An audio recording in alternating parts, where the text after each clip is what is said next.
that before we decide either to save the planet or to destroy it, we pause for a moment of silence.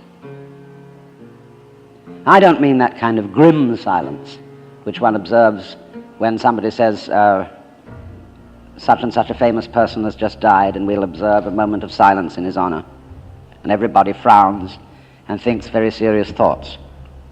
That's not silence at all. I mean real silence, in which we stop thinking and experience reality as reality is. Because after all, if I talk all the time, I can't hear what anyone else has to say.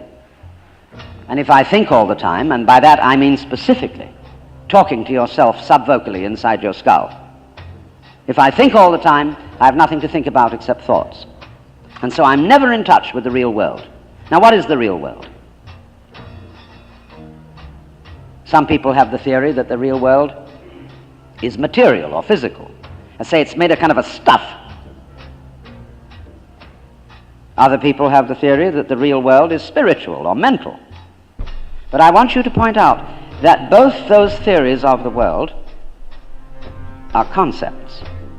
They are constructions of words. And the real world is not an idea. It is not words. You will find, therefore, that if you get with reality, all sorts of illusions disappear. And I will mention several illusions that have not this kind of existence. Let's begin with some very down-to-earth ones, like money. Money is a very useful method of accounting. It is a measure of wealth, in the same way as inches are measures of length and grams measures of weight. You cannot eat money. You could have a fantastic quantity of dollar bills and stock certificates on a desert island, and they would be useless to you. What you would need would be food and animals and companions. Money simply represents wealth in rather the same way that the menu represents the dinner. Only we are psychologically perverted in such a way that some of us would rather have money than real wealth. But you know, you cannot drive in 5 cars at once, even though they be Cadillacs. You cannot live simultaneously in 6 houses, or eat 12 roasts of beef at one meal. There is a limit to what one can consume. So that's one of the sort of confusions I'm talking about. Another is that we confuse ourselves as living organisms with our idea of ourselves. That is to say, with a conception of myself which is called the personality or ego. That is what we have been told we are. And it's an extremely crude and limited conception of oneself, of the actual, unique living organism. And we get unhappy because we're thinking of ourselves in this way, because we think, well, gee, I'm going to die. I once talked to a woman who came to me and said she was afraid of death. And we went into it in a long conversation. I said, what are you really afraid of? And she thought it over, and he said, do you know, what I'm going to be afraid of is what other people are going to say. They're going to say, poor old Gert, she couldn't last it through. Because you see, who you think you are is entirely dependent on who people have told you are. You're not that. Then another thing that bothers us is time. Most people nowadays say, I have no time. Of course you don't. Because you are not aware of the present. You know, the present is represented on your watch by a hairline that is as thin as possible, as is consistent with visibility. Now, the present is the only real time.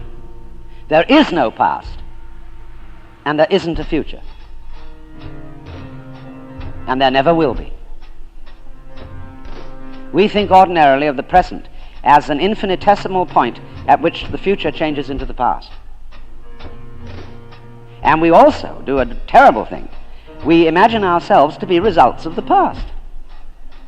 And we're always passing the buck over our shoulders, like when God approached Adam in the Garden of Eden and said, "Hast thou eaten of the fruit of the tree whereof I told thee thou shouldst not eat?" And Adam said, "This woman thou gavest me, she tempted me, and I did eat." And God looked at Eve and said, "Hast thou eaten of the fruit of the tree whereof I told thee thou shouldst not eat?" And she said, "The serpent beguiled me, and I did eat." And God, out of the corner of his eye, looked at the serpent. The serpent said nothing.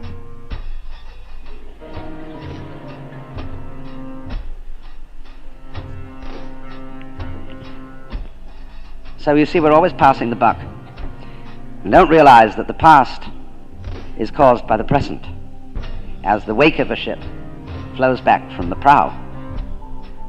Now, the wake doesn't drive the ship any more than the tail wags the dog.